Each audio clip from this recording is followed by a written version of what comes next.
So we're going to get going with our first speaker for today. I'd like to take this opportunity to introduce Allan Wade from Vancouver Island, Canada. He's asked me not to introduce him, but I am going to do something because I just can't say, this is Allan from Canada, which he had me do yesterday when he came to ACT Community Corrections to speak. So when the PACCOA executive started planning this conference and looking for potential speakers, I did a lot of Googling, and one name kept on coming up, Allan Wade. So then I looked at YouTube, and I thought, okay. He's not going to bore us. So, as you can read in the conference program, Allan Wade has a distinguished background publishing numerous books and articles and is widely recognized for his work in the development of response-based practice. So prior to entering private practice, Allan worked in federal corrections, youth work, addiction services, child protection, and as a special education teacher.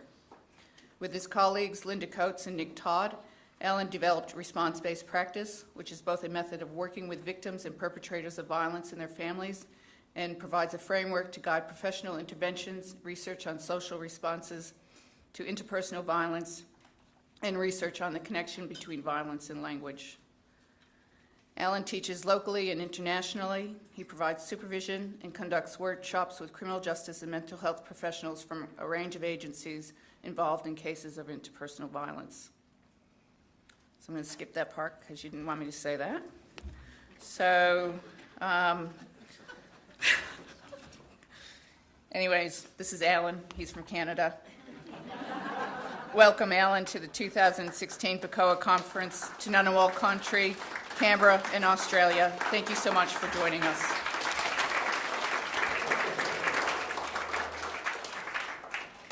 Thanks, Laurie.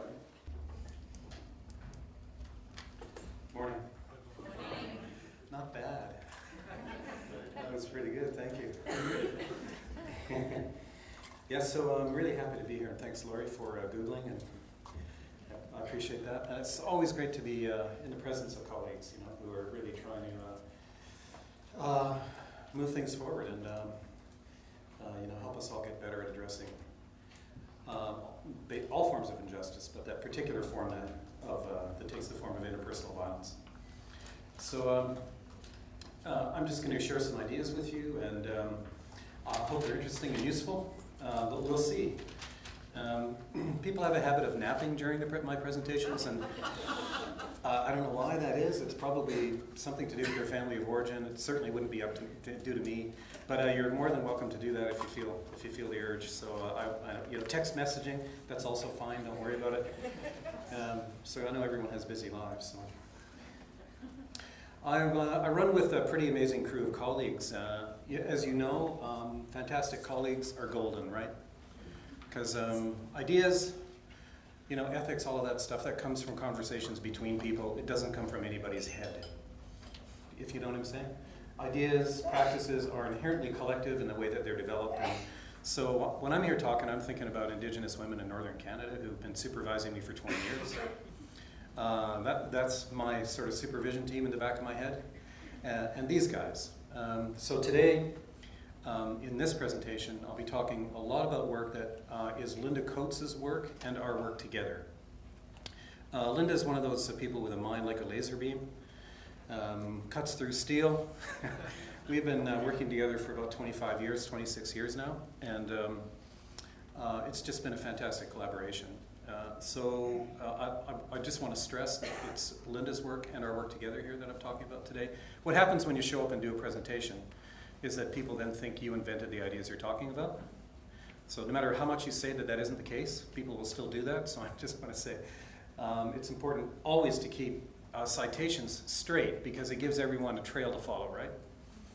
And then you can do better critical analysis, and then you can track ideas down, and then you can follow them up, and then you can think, oh, this person was thinking this then. Isn't that interesting? I wonder what happened then, and what does that mean for me? And that kind of inquiry, I think, is creative and interesting.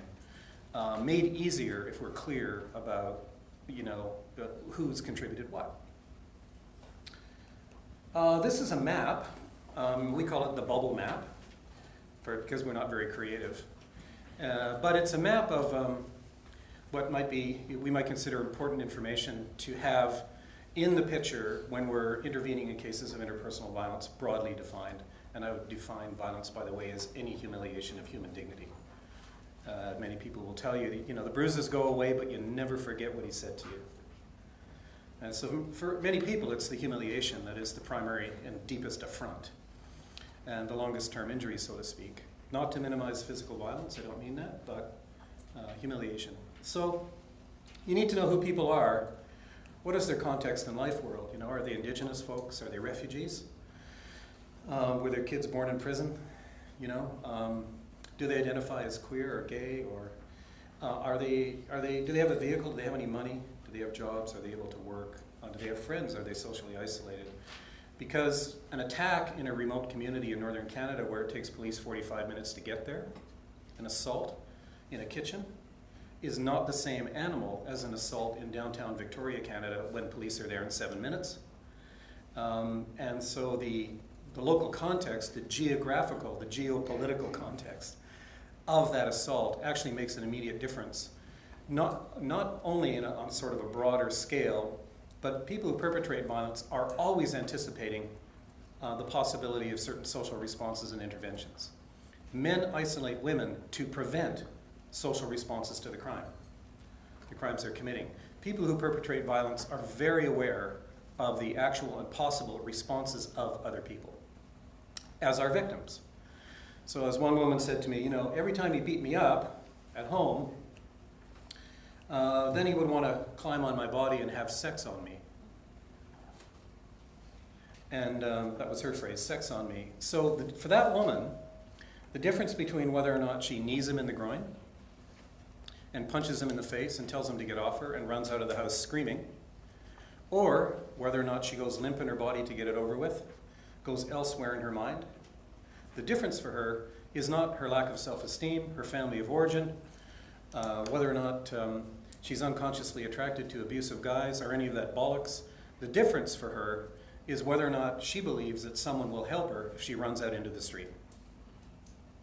That's the difference. So the manner in which victims respond to and resist violence by a perpetrator is tied always to actual and possible social responses from others. If you're beaten up by your partner and you phone up your mom and you say, "Mom, Bill beat me up," and your mom says, "Honey, we told you he's an asshole. Like, what do you expect us to do?" Now you know I'm not getting any support from my family, so my options for how I relate to Bill are different than if I had support from my family, aren't they? So when we're trying to understand how people commit violence and how people respond to violence, we need to take into account the actual and possible social responses of others. Okay? Does that make sense to you? So this is a map of an intake interview in transition houses and shelters in Canada. If you look at how we interview people, victims, perpetrators, children, this information is in every interview pretty much. And many of the men that I work for who've committed violence, the way we begin the conversation is asking them questions about who knows. Is this your first rodeo? Have you been busted before? Who knows about this? What do they say about it? How have the police, what's been your experience with police and child protection folks? What about your own family and other? So we talk a lot with men about that before we get them talking about their offending behavior. Because for many people, that is profoundly at issue for them. As you know, many people who've committed violence, their greatest fear is in coming to meet you is that you will see them as a non-redeemable human being. So they're very mindful of dignity, very mindful of humiliation right from the get-go. So our primary objective is to provide a dignified, focused, decisive social response to them. There's some interesting things happening in Australia. I don't need to tell you about social responses, such as the Safe at Work program in WA, where you can get, depending on your organization, up to 20 days paid leave per year if you're a domestic violence victim. Not your holidays. Can't be used against you on the employee appraisal. I can tell you right now that will not happen in Canada in the foreseeable future. It's, to me, a tremendously innovative social response, and I think they should be congratulated there. This framework is something we've been talking about for a little while. You know, a beating in the social setting is important. A beating in a busy nightclub where there's 200 people is not the same thing as a beating in a deserted parking lot at 3 o'clock in the morning. It's a different animal. Because if you're beaten up in a nightclub and 200 people don't intervene to help you, that adds a level of betrayal and isolation that an attack in a parking lot doesn't contain. And if the 200 people or some of those people do intervene to help you, that adds a level of dignity and safety and respect that helps you, that acts as a kind of a buffer between you and the traumatic experience, because it tells you, actually people do care, actually people do help. It is okay for me to tell people what happened to me. Social responses refers to the what social networks, your family and friends, members and leaders of institutions, so you know, police, corrections workers, et cetera, other people present during assaults, others whose actions influence law and policy, and it also includes the social and material conditions in which you live. If you are pretty out about being a person who's transitioning in terms of your gender identity or sexual identity, there's a high likelihood that in many places you're going to get a far worse response from the state if you report violence than if you are presenting yourself as a straight male, for example, or a straight female, for example. People who are poor tend to get poorer responses from the state. And so the quality of social responses is tied to social position, geographical isolation, and a host of other factors. What I'm going to talk about for the remainder of this talk this morning is more this level, social and material conditions, and I'm essentially going to talk about culture and language in terms of how we talk about interpersonal violence, and particularly sexualized violence, and particularly sexualized violence against children. So how we view a problem sets in motion basically how we respond to the problem. We interpret problems, and then we respond to the problem according to how we interpret it. We make meaning of problems. It's inherent to the human condition. Everyone doesn't interpret interpersonal violence or domestic and family violence the same way, do they? People have many different ideas about causes and what kinds of things are in the background and what kinds of things we have to think about. But how we interpret the problem is tied to power, it's tied to culture, and it's tied to language. If you think that tuberculosis is a medical problem caused by a bacillus, then you inoculate. But if you understand that tuberculosis is higher among people living in poverty, people who with poor nutrition, people working in overcrowded conditions, and people who lack housing, then you see that tuberculosis is a social justice problem, and you intervene with social justice solutions. The same thing is true of AIDS. If you see AIDS as a transmission of a virus only that is possible through what you might consider inappropriate forms of sexuality, then you might do sex education, for example. But if you see that AIDS, levels of AIDS infection are greatest where there are forced labor camps, where people are forced to move long distances away from their families to make a living to support their families, and that many women are taken there and prostituted and serially raped by many workers who are taken away from their families, and that produces high level of AIDS infections, then you have a problem with capitalism. You don't just have a virus. So your intervention depends on how you interpret the problem, and it's the same in terms of understanding interpersonal violence. If I get on a plane and I fly to Thailand and I rob a bank, no one will call it financial tourism, will they? But if I get on a plane and I fly to Thailand and I rape defenseless children, it gets called child sex tourism. What's up with that? Nothing to do with sex, nothing to do with tourism. That's in your law, that's in our law. That is direct collusion with perpetrators. Get it out of your law. Get it out of your public discourse. That enables and fosters violence. Car theft is not auto sharing. Bank robbery is not a financial transaction. Similarly, wife assault is not a dispute or an argument or an abusive relationship. Child rape is not sex with a child or child prostitution. So this kind of distinction between property crimes and crimes against people is very important. We tend to talk about property crimes more accurately than we talk about crimes against people.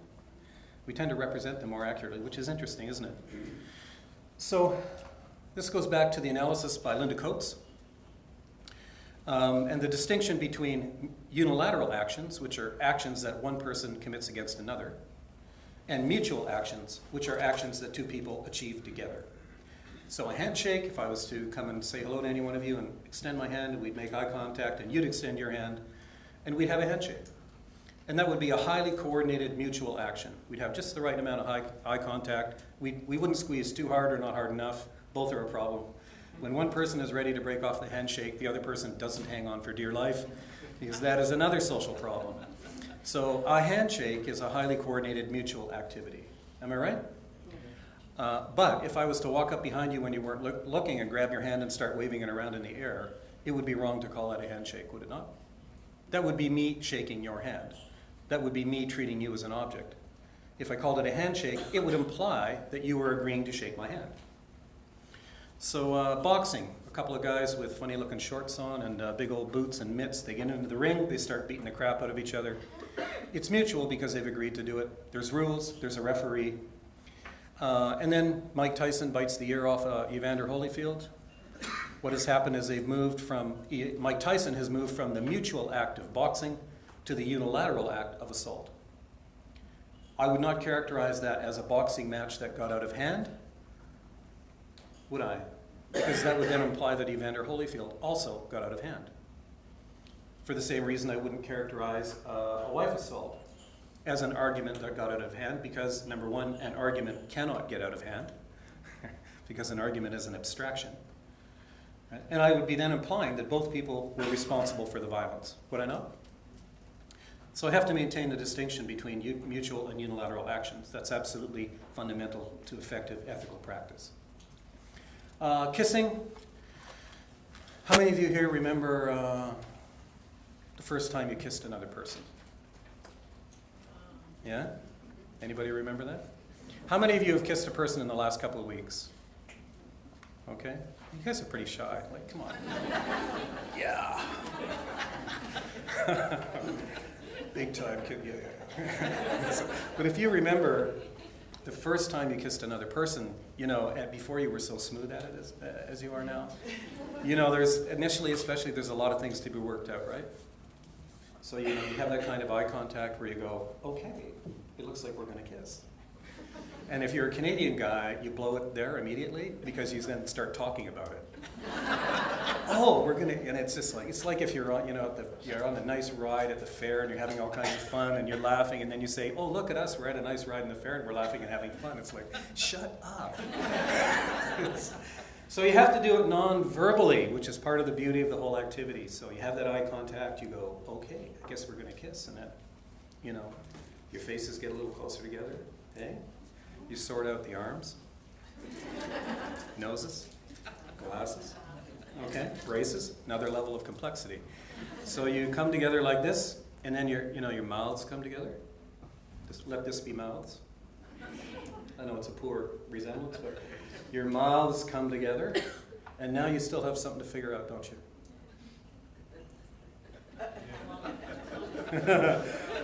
We're getting some local knowledge here. You have to figure out, well, you have to figure out, what kind of a kiss is this? Is this a friendly kiss? A French kiss? Yes, exactly. Now we're talking. Now we're getting so. Would you like to say a bit more about that? No. So so is this a friendly kiss or is it a sexy kiss? So one person wants the sexy kiss. So what do they do in Australia? Kiss and not tell. Kiss and not tell. So you're there you are, your lips are together, you're thinking, I want a sexy kiss. Hey, what do you do? Okay, fine then. There is an international language. You might open your mouth. Does that happen here? And you might offer your tongue, which I can't really do with my hands, but you know. You might offer your tongue, and now the other person has a decision to make. Is this the kind of kiss I want? So suppose they keep their mouth closed, and they're like, yeah, not so much.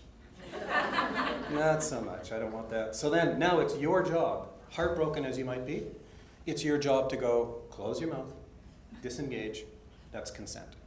Am I right? If the other person says no, you got your mouth open, and you try shoving your tongue in their mouth, and slobbering all over their cheeks, is that a kiss? What would we call that? You know, we call it gross, we call it an assault. But a physical description would be they force their tongue into the mouth of the other person. That's a good physical description. So I wonder what would happen if you look at your sexualized assault cases in Australia. When one person forces their mouth onto the mouth and the body of another person, how often does that get called a kiss? If that gets called a kiss, what has happened is a unilateral act of violence has been transformed into a mutual, consensual, and erotic act. And that's actually happening on an epidemic level internationally, as I'm about to show you. So if you hit someone on the head with a frying pan, you don't call it cooking. I love that. Anonymous Canadian genius. There's only one Canadian genius, and they're anonymous. Whoever there are, but we don't know who it is, but there's somebody. It's like Banksy, you know what I mean, the artist? But anyway, there's only one. If you hit someone on the head with a frying pan, you don't call it cooking. If you smack someone upside the head with a piece of lumber, it's not carpentry. If you smash into someone else's car with your car, it's not body work. If you attack someone on their genitals or with yours, it's not sex. It's not wrongful sex. It's not non-consensual sex. It's violence. It's that simple.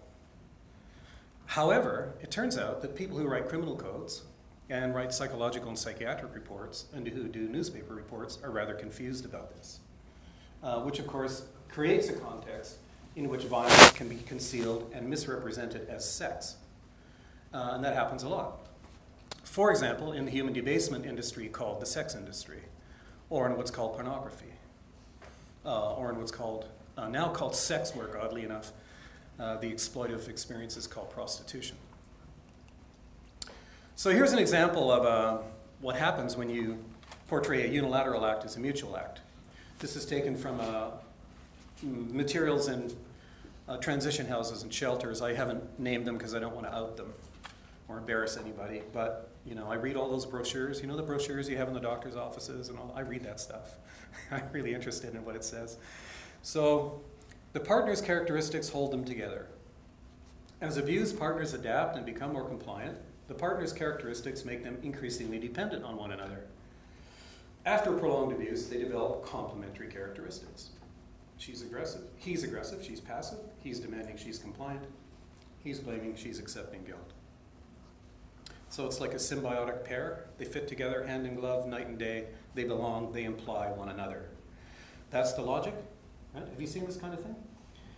It comes straight out of the Cycle Theory of Violence, 1979, Battered Women, Lenore Walker.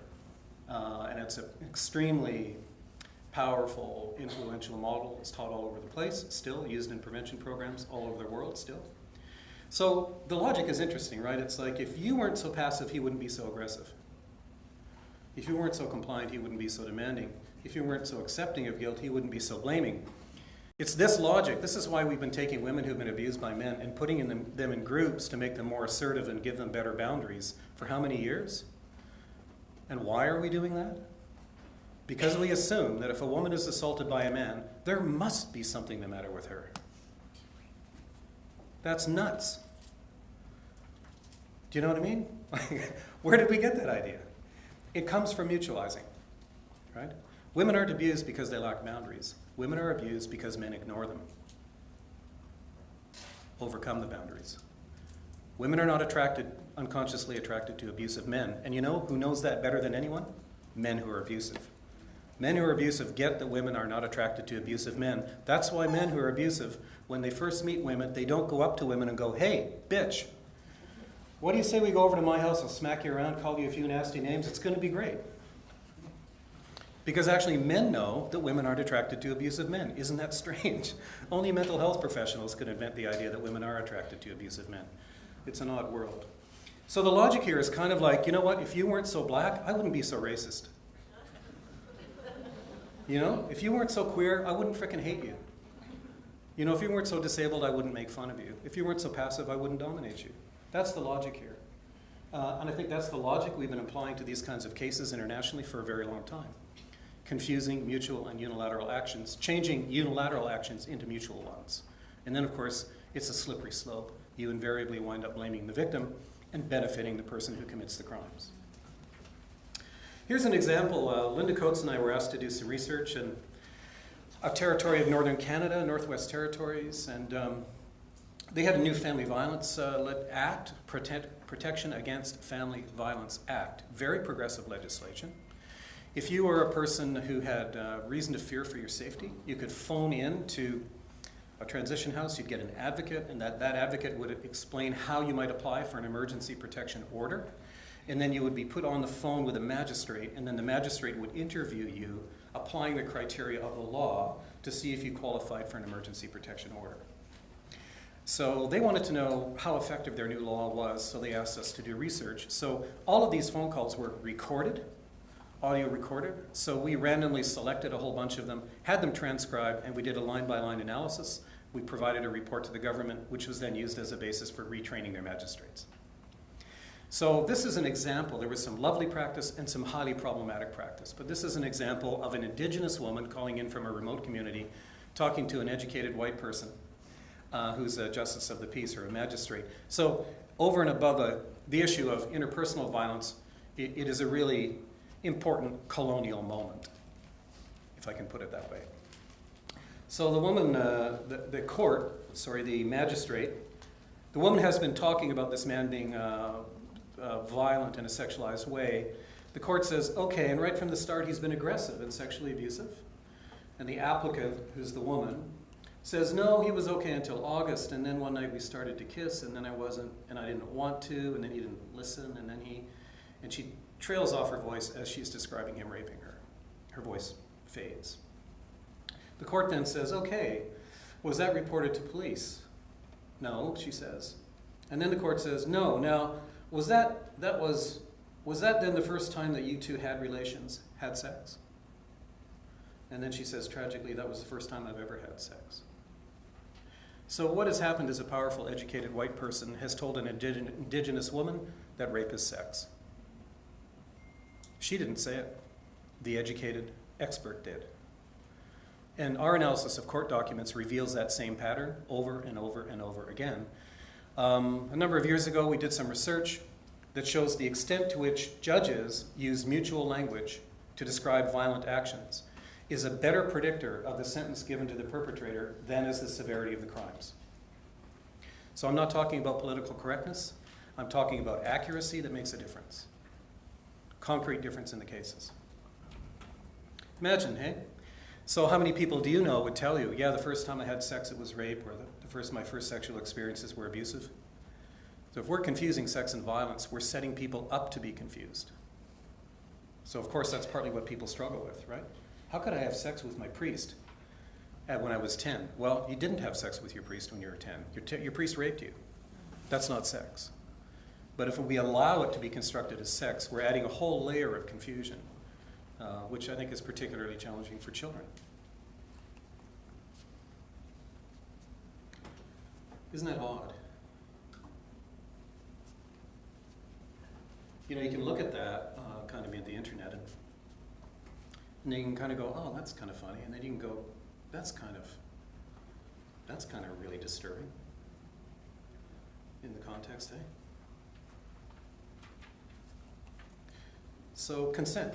Your consent law is the same as Canadian consent law, which is the same as most consent laws, which is if you're 15 and younger, you cannot consent to sex. There are a couple of exceptions to that, that are different in different countries based on age.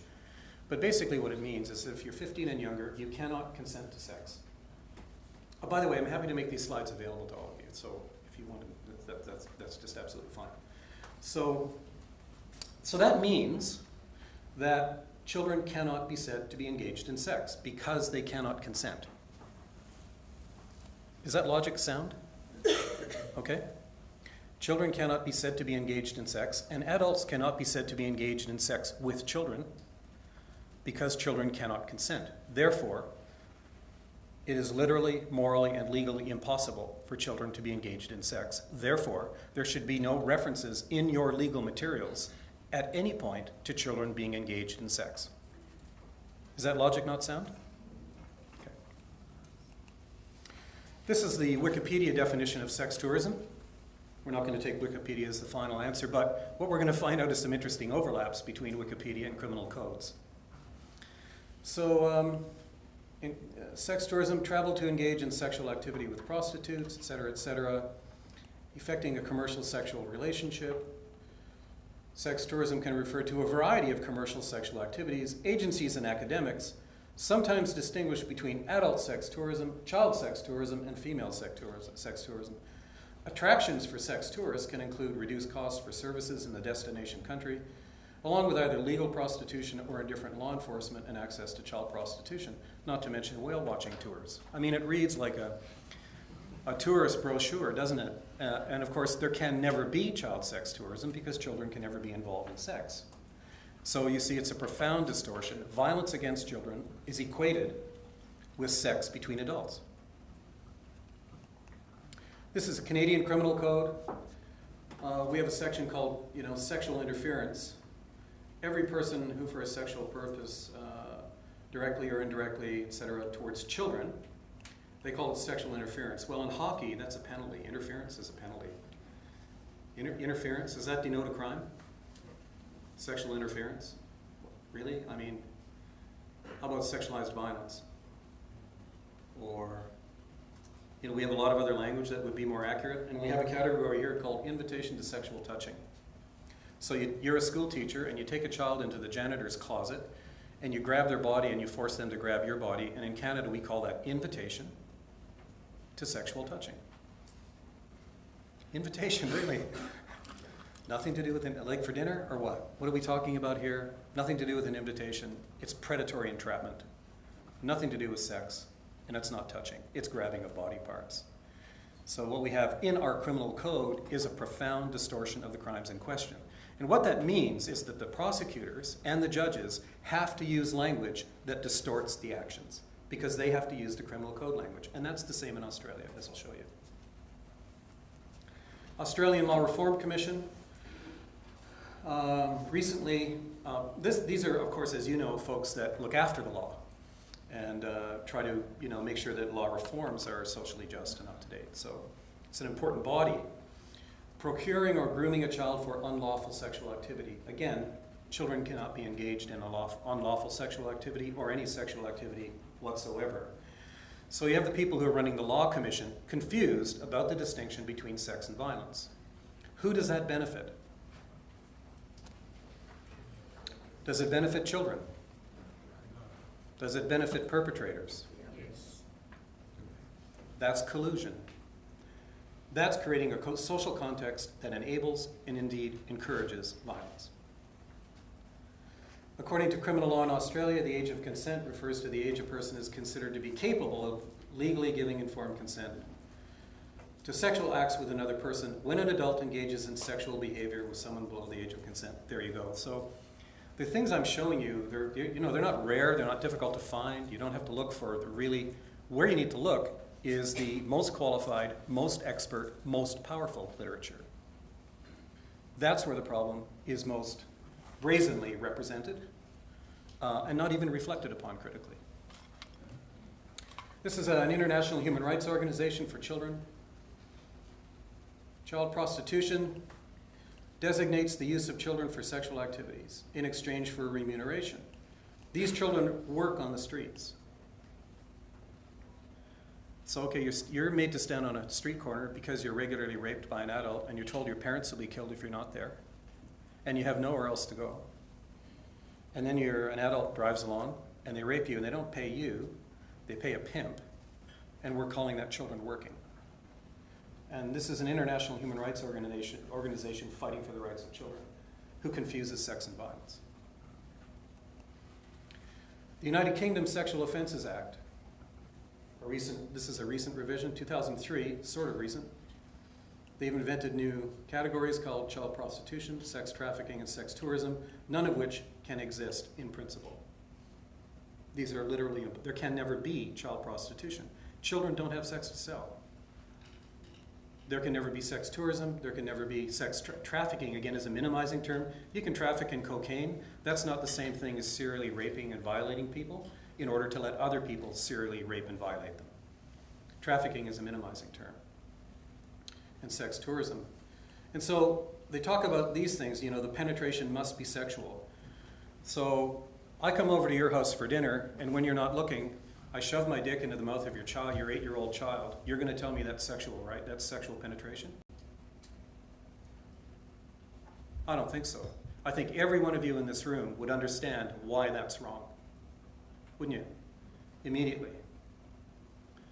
So, how come it's in our criminal codes and how come we're not talking about it? What's up with that?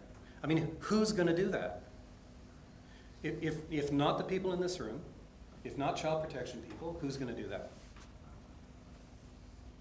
It's interesting, you know, there's a men's behavior change program in Ballarat, and Gail's here and Chrissy's here who are from that area, and I know that one of the things that they do is they give men problematic language examples from newspapers, and they talk with men about the connection between sex and violence, and then they give men examples, and the men in the men's behavior change program do critical analysis of the connection between violence and language, and they get outraged about how language is used to make violence disappear. I think that's fantastic, don't you? Because men who commit violence are not stupid people, generally, you know what I mean? They can engage in this kind of critical analysis, and I think it's a useful, interesting activity that they enjoy. Am I right, Gil? Yeah. Russia. So, Article 134. Where's the person keeping time? I'm sorry. I've forgotten your name. I'm sorry. Hannah, you're good. Hannah. Yeah. Am I okay for time? Yeah. Okay. I can remember that. My little one is Hannah. Article 134. Sexual intercourse and other actions of a sexual character with a person who has not reached the age of 16 years. And they outlaw sexual intercourse committed by a person who has reached the age, etc., etc. So again, it's about sexual intercourse, which can never occur with children. Washington State in the USA, rape of a child in the second degree. A person is guilty of rape of a child when the person has sexual intercourse. That can never occur. New Zealand, several sections of the New Zealand Crimes Act deal with sexualized violence against minors. Meeting a young person following sexual grooming. What on earth does that mean? Meeting a young person. That's not like predatory entrapment, right? That's like we're meeting up for coffee. After grooming. Grooming is an affectionate thing that primates do with each other, right? It's a minimizing term. People don't groom. It's predatory entrapment. Let's call it what it is. It's not grooming. A very problematic language. And then they call it sexual conduct with a child under 12. And then everyone who has sexual connection with a child. Sexual connection. Really? What does that mean? Is that what that's what's involved when you're shoving your penis into the body of a child? It's a sexual connection.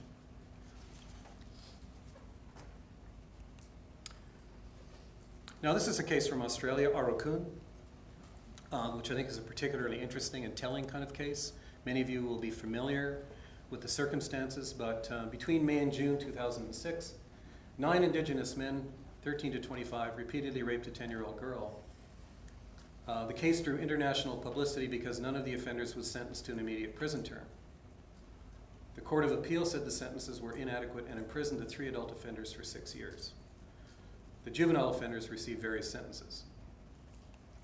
In a 2008 speech at the National Indigenous Legal Conference, the Honourable Jeffrey Eames discussed the sentencing issues arising from the case. Mr. Eames refers to the crimes as rape some of the time, but also as sexual intercourse, for example. And this is a quote from his speech, which I downloaded and copied and, looked at very carefully. Some of the offenders acted in company. Now, what does that mean? Acted in company is a military term. It refers to soldiers coordinating activities together. It's a very positive term. Here we're talking about gang rape. Okay? Some of the offenders acted in company and some offenders acted alone. Some offenders raped the girl more than once. In all but one case, the girl did not object to intercourse. Okay, so you have a senior judge talking about a 9-year-old Indigenous girl in this way. How's a 9-year-old girl accosted by 10 older males supposed to object exactly? What's she supposed to do? And of course, no sexual activity took place. It was purely violent rape.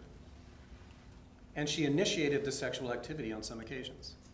So again, a child cannot initiate sexual activity. So now who's to blame? 9-year-old girl. And then it says later on, many of the offenders, when questioned, said they could see nothing wrong in having sexual intercourse. It's not surprising that people on the street will talk about rape as sexual intercourse when that is in our criminal code. It's a little bit, more than a little bit hypocritical to take someone aside as an individual and say they don't understand violence and they're not talking accurately about their crimes and they need to take responsibility when we have provided them the discourse to avoid the responsibility. That's on us. It's a little bit precious to take every individual male into a room and chastise them for doing that. And then there are a lot of children in this community who think the same way about sexual matters, said a probation officer. Again, not sexual matters, nothing to do with sex. This is an example from Wales. I happen to be walking down the street in Wales, visiting my wife Kathy's family. So this is an affliction, right? Once you start looking closely at language, you just can't stop. I don't recommend it. I know you guys are probably critical in that way as well, but you can't not see stuff anymore.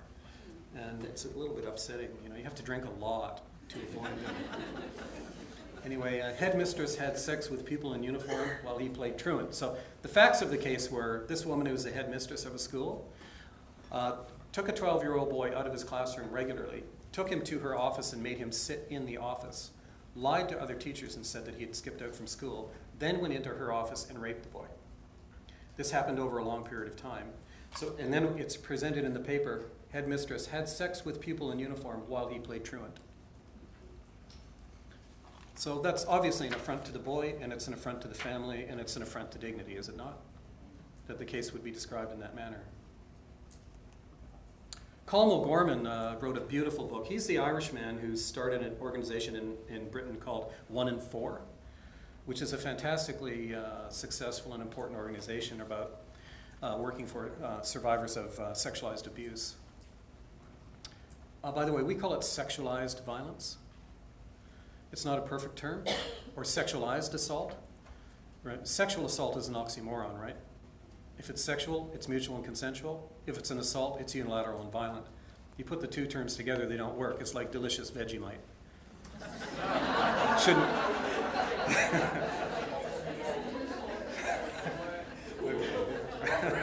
The two terms do not belong in the same, adjacent to one another. Okay. Anyway, you get the idea. So we say sexualized violence to denote it's violence done in a sexualized way. It's not sex done in a violent way. So that distinction is important. That language isn't perfect, but it at least helps to keep the distinction in front of us. So Colm O'Gorman, in describing when he was raped by a priest, said, I felt so betrayed by my own body, which reacted to what was happening. I was sickened that I could become aroused and experience sexual pleasure at the same time as feeling terrified and disgusted. So here you have, a 13, 14-year-old Irish youth feeling that he's more attracted to males than to females, living in a context at that time of utter homophobia, wondering what on earth he's going to do, and then he's repeatedly raped by a priest. So how does a child begin to talk about that experience? What are the language tools that we give them? Boys and men are already hypersexualized. There's virtually no public discourse about male erections other than a sexual discourse. Men are talked about as hydraulic machines, right? You titillate buddy, he's going to get a hard on, he's got to go off. He's got to ejaculate somewhere. Men who are violent to women are talked about that way. We call that the ejaculation theory of male psychology. You get him angry, boom, he's got to explode. It's all explosion and hydraulic metaphors. Massively offensive to half the human race. Men simply don't operate that way. But what vocabulary does a boy have to talk about this intense sort of pleasurable physical feeling except a sexual vocabulary? Men get erections for all kinds of reasons. Sex is only one of them. But we have this kind of very restricted, limited vocabulary for talking about this. So children begin to construct their experience in a language of sexuality. That's where we come in, right? To help them construct and make sense of that experience in a different way. John Swales, a Canadian boy who wrote about being repeatedly raped by a priest, said when you have sex with your priest at age 10, it's pretty weird. So what's happening is that children are talking these ways, right?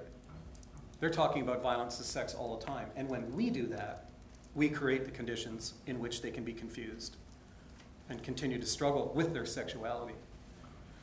Women in court.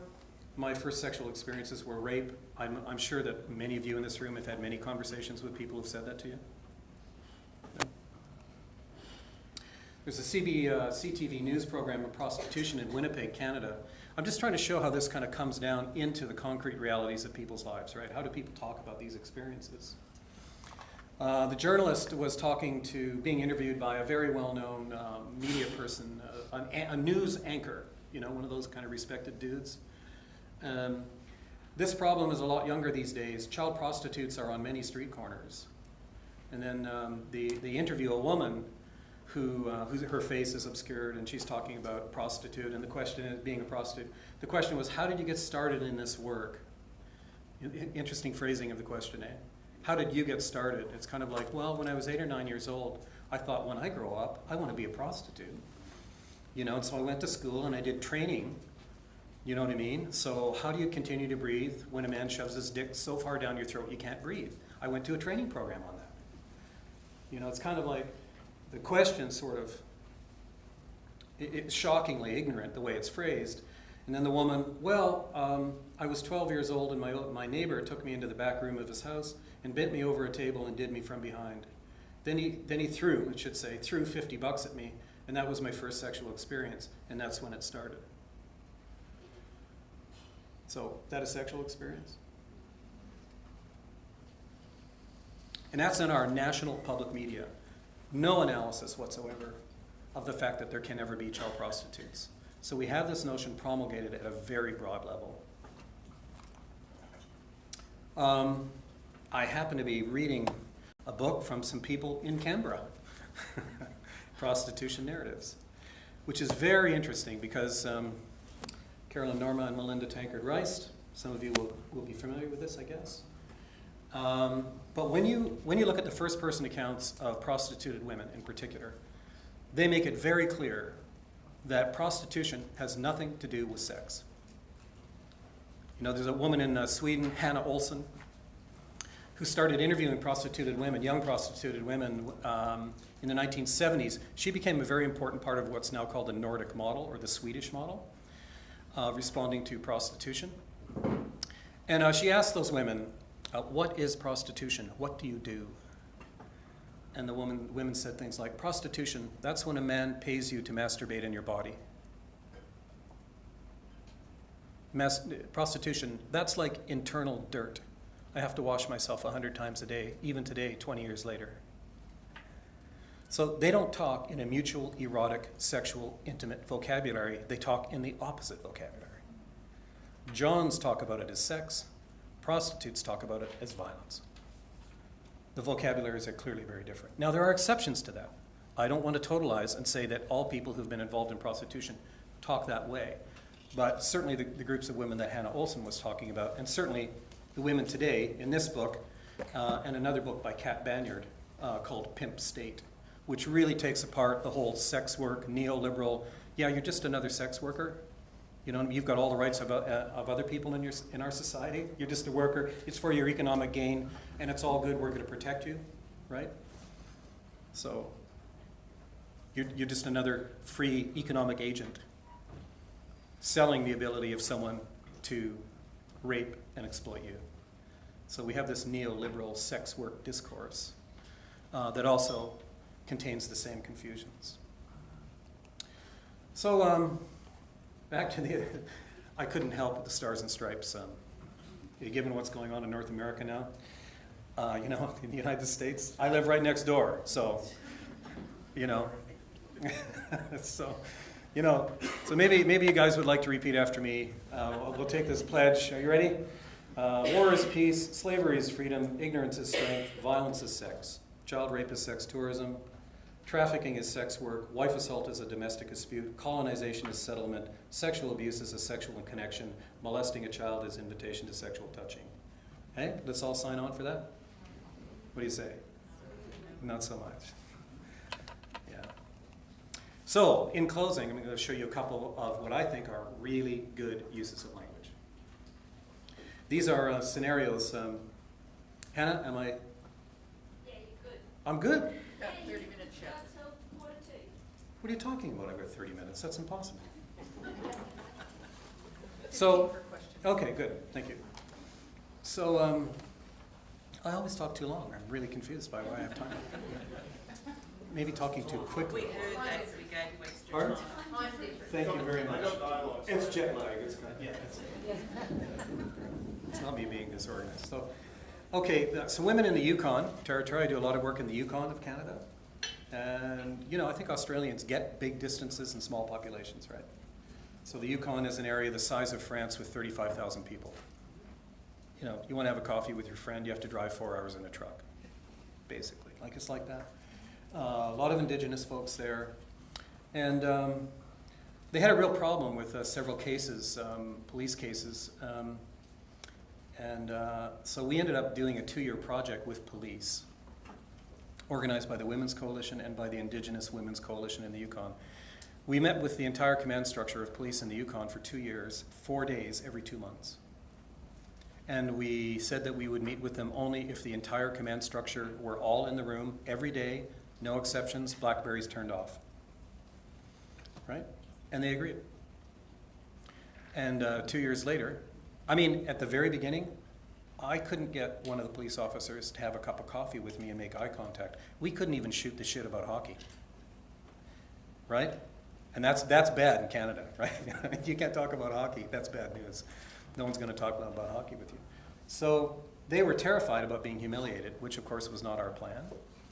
But a lot of stuff had gone down. Now, there are Indigenous women in Canada who are on the Police Review Commission. They are involved in doing the annual review of employment for police officers. They're involved in doing training of police. And now what happens in the Yukon is if there's serious crimes particularly against women, the superintendent of the police will call the Women's Coalition representatives and say, okay, how are we going to talk about this in public? So they have a collaboration. That was unthinkable not very long ago. And now we have police officers challenging the sexualizing of violence against children and training other police officers about how to interview without using a sexual vocabulary, which I think is fantastic. So there's a group of women, the Women's Coalition, that made some public service announcements, and these were read over the radio by young women, 16, 17 years old. So I'll just read them to you because to me they're beautiful. To me they're an example of how in a rape prevention campaign you can honor the ongoing resistance of victims in the way that you do the anti-rape campaign and get away from all the mutualizing and the sexualizing of the crimes. I asked you to stop. I tried to negotiate. I screamed for help. I turned my face away from yours. I crossed my legs. I stuck out my stomach. I clutched a tree. Then I went limp to avoid the pain and went to a safe place in my head. Do you really question my resistance? The judge decided I consented. Nobody asks to be raped. Stand with us for dignity and nonviolence. That's not bad, eh? Pretty clear? Another example, he rapes me at home. I go home as late as I can. I try to never be alone at home. I try to always bring a friend. I work as many night shifts as I can, hoping he'll be asleep when I get home. When all else fails, I get drunk, hoping I'll pass out. That's how I attempt to stop it. Do you really question my resistance? The judge decided I consented. Stand with us, nobody asks to be raped. Stand with us for dignity and nonviolence.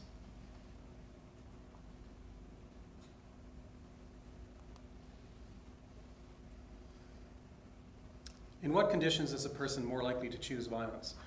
With all due respect, I think the question, what causes violence, is the wrong question. Violent behavior is not the effect of a cause. It's a chosen course of action in a context. A better question is, in what social context is a person more likely to choose violence? And in what social context is a person less likely to choose violence? Where unilateral acts are confused with mutual acts, where assault is a conflict or a dispute or an abusive relationship, and where violence is sex, people are more likely to be able to choose to do violent acts because we conceal them for what they are.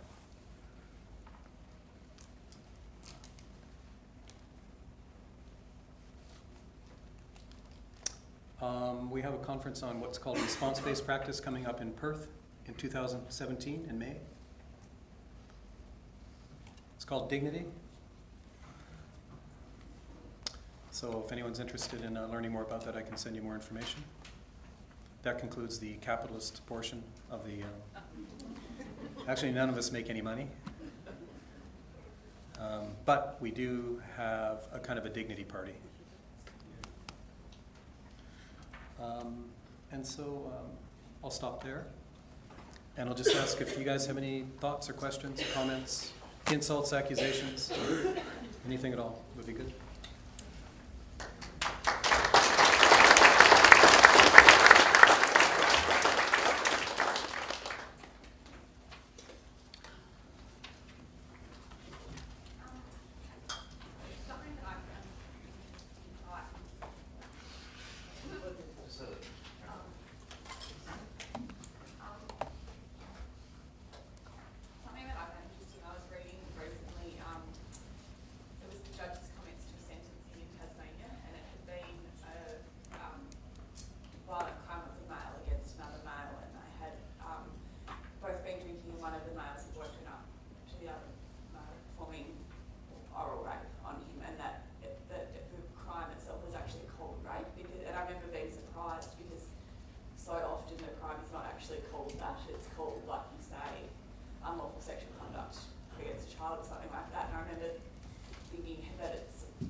Yeah, both hopeful, but also really points out the contradiction, doesn't it? That these crimes can still be called or talked about in sexual terms somehow when they're against children. Yeah. So you wonder how that occurs. We see a really wide variety of language used in legal judgments. The same judge might powerfully, really poignantly criticize a violent act, and then in the same sentence, or the next sentence, talk about it as a sexual activity between two people. And so I think what that reflects possibly is the effort of the judge to really kind of address the crime, but I don't think that they get the distinction between mutual and unilateral actions. In fact, I know that they don't, because I talk to a lot of judges and prosecutors. And in fact, when you talk to judges, often they'll say things like, well, we can't talk about it as forced vaginal penetration because, we have the presumption of innocence, and we're supposed to be neutral and objective. So they think calling forced vaginal penetration sex is neutral and objective. Whereas our argument would be that forced vaginal penetration is exactly what you're prosecuting. Or vaginal penetration with a penis is what you're prosecuting. Whether or not it's forced or consensual is what the court decides. So they're so far kind of removed from an accurate physical descriptive vocabulary that they're still thinking that to talk about it in more physical descriptive terms is biased. And of course it has nothing to do with presumption of innocence. That's not an explanation for not talking that way. Also, what I think is reflected here is that because we use this language in the criminal code, the prosecutors who prosecute these cases and the judges have to use a certain amount of that language. And they can't be criticized for that. That's the criminal code. But what's characteristic of cases is that there's typically a lot more gratuitous use of that language that is not required by the criminal code. So you might be forced to call it, for example, in Canada, invitation to sexual touching, but you're not stopped from saying the man repeatedly forced his penis into the child's body. You're not stopped from saying that.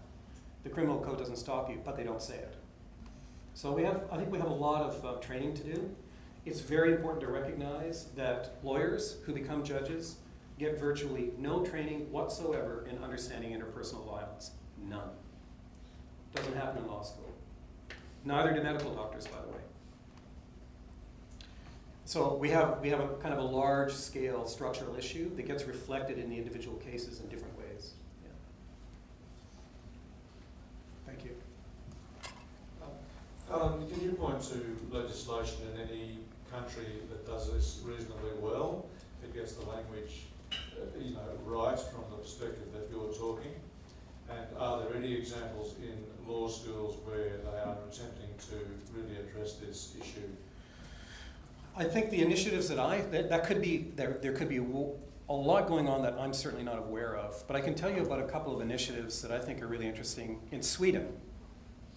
There was recently a letter sent to the Swedish Parliament, actually last week, demanding that the Swedish state undertake a formal commission of inquiry to discover why successive Swedish parliaments have not enacted laws to protect children from the porn industry coming into their computers. Because the average age at which, I know the research about boys, the average age at which boys are able to access extremely violent images of typically men attacking women and children is 11. If we construe the porn industry as a sex industry, we're much more likely to see it as normal sexual development. If we construe it as a violent industry, then we can more clearly see our responsibility to stem the influx of that information. I think that's very hopeful that that's happening. There was also a letter published in the largest Swedish newspaper recently talking about the fact that the so-called pornography industry is an industry that is about nothing more than violence, full stop, and requiring the Swedish state to recognize that formally in law.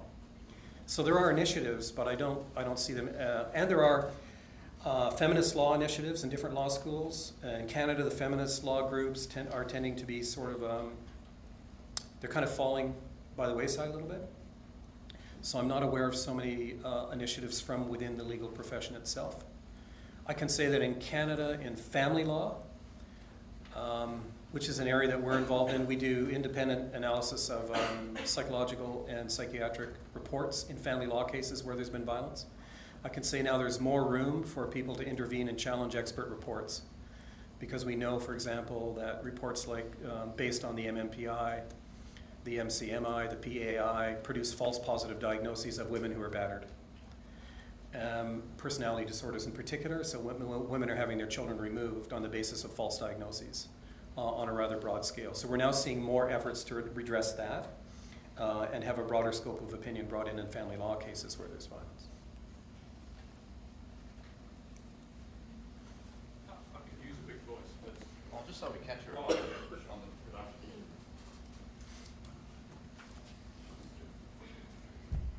Hello.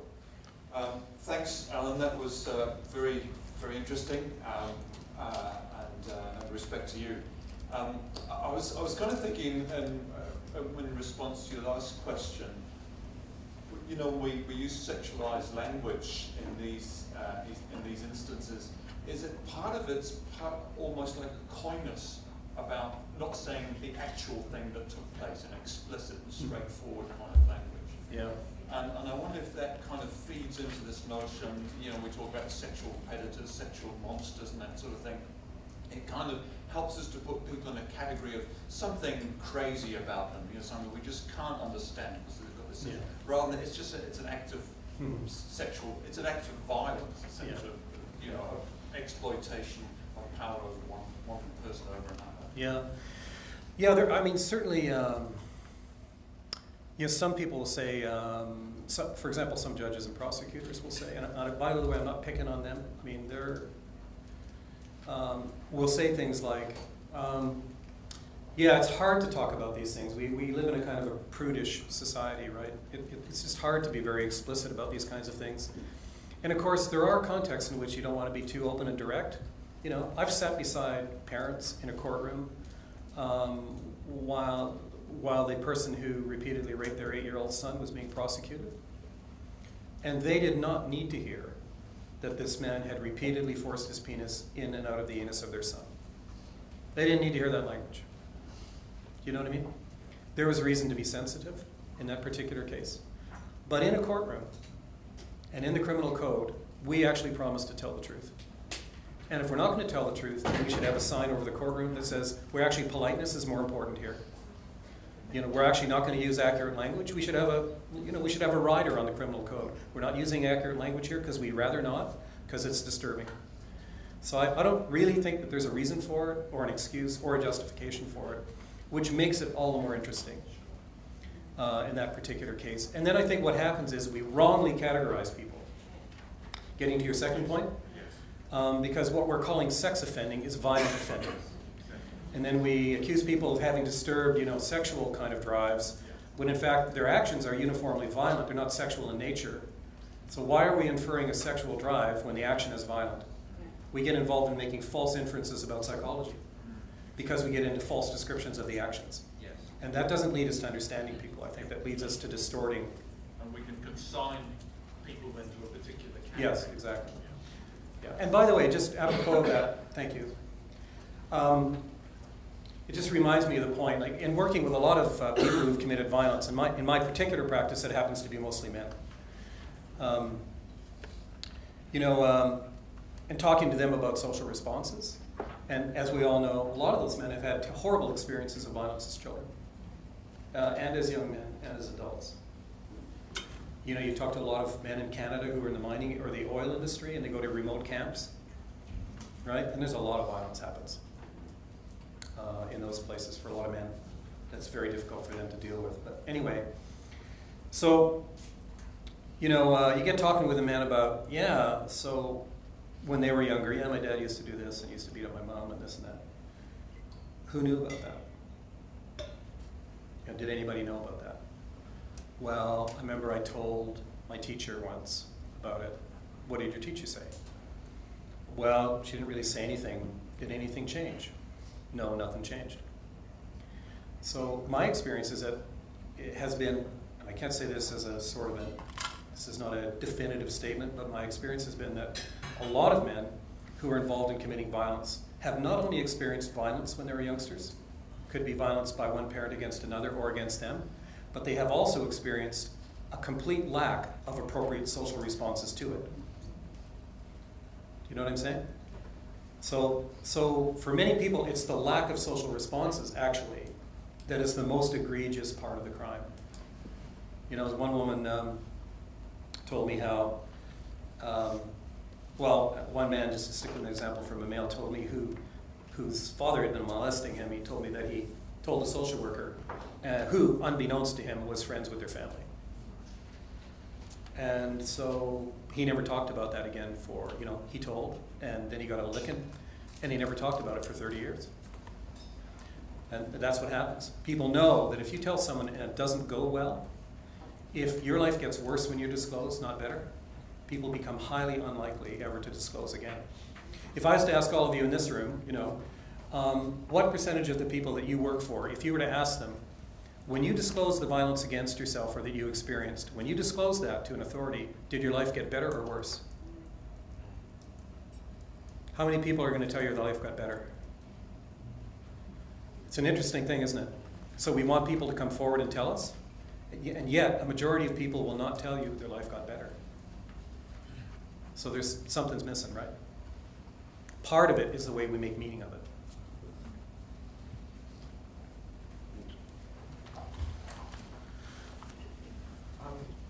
In a lot of areas in corrective services, one of the things we tend to do is to split men off into treatment programs Right.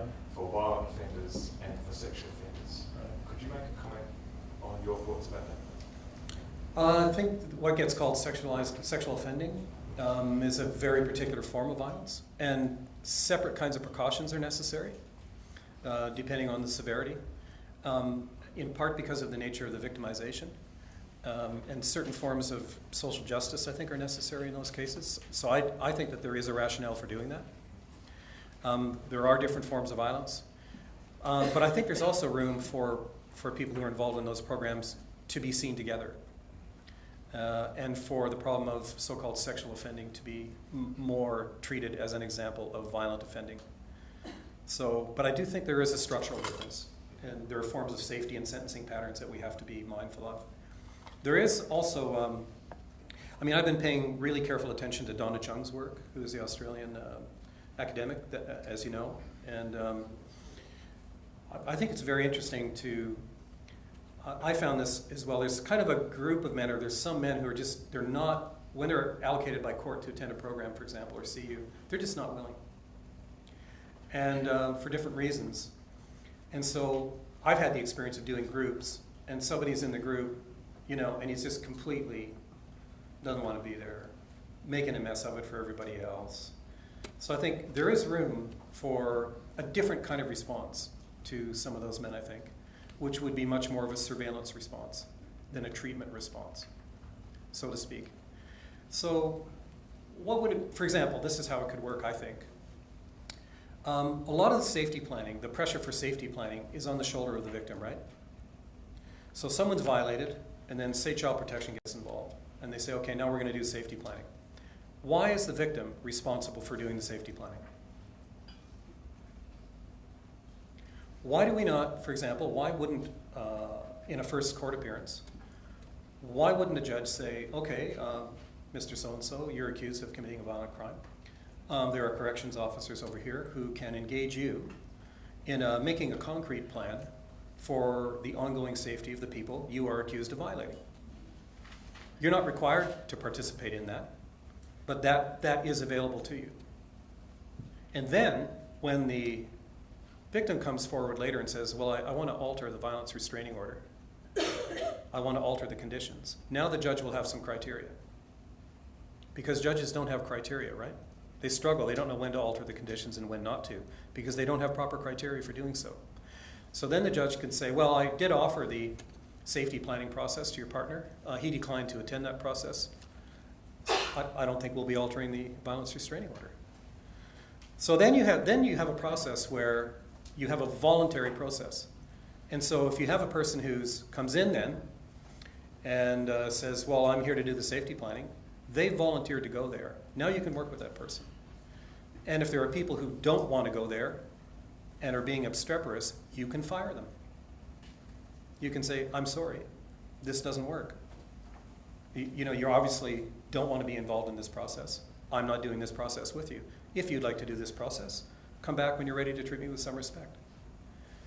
I think that there needs to be another way so that we're spending our treatment dollars, our program dollars, on people who are opting into treatment, not people who are reluctantly complying. I recognize that many people are reluctantly complying in the beginning, and part of our skill is in engaging them in a meaningful way, but there is a group of people who are just reluctantly complying to avoid responsibility. I'm getting the 3-minute sign now. Hannah, you're all over it. Thank you. I hope that's at least a partially useful answer to your question. So thank you very much, Allan. That was Thank you. fantastic. And as a token of our appreciation, just have a small gift for you. Thanks for the very brief introduction. Thank you. Thank you very much.